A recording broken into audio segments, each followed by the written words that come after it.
LCB हे जे खातं आहे पोलिसांच्या डिपार्टमेंट अंतर्गत, मी काय नावं डायरेक्ट सांगणार, मला काय कोणाची भीती नाही.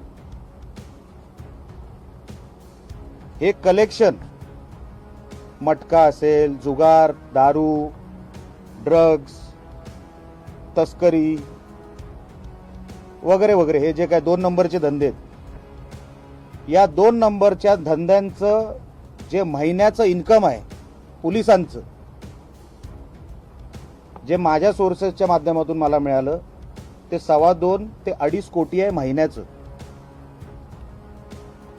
परत सांगतो, 2.25 ते 2.5 कोटी रुपये मिनिमम, जास्त असू शकतं, कमी नाही. हे जे डुप्लिकेट दारू बनवायला जे स्पिरिट लागतं ते महाराष्ट्रातूनच गोव्यात जातं. त्याचं डायरेक्ट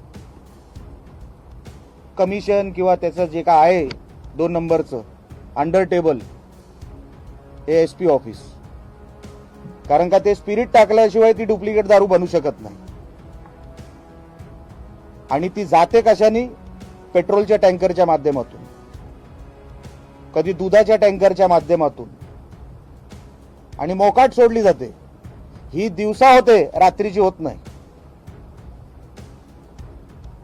कुठला तरी टँकर पेट्रोलचं किंवा इतर कुठलं तरी टँकर आहे, त्याच्यातून हे स्पिरिट गोव्याला पाठवलं जातं.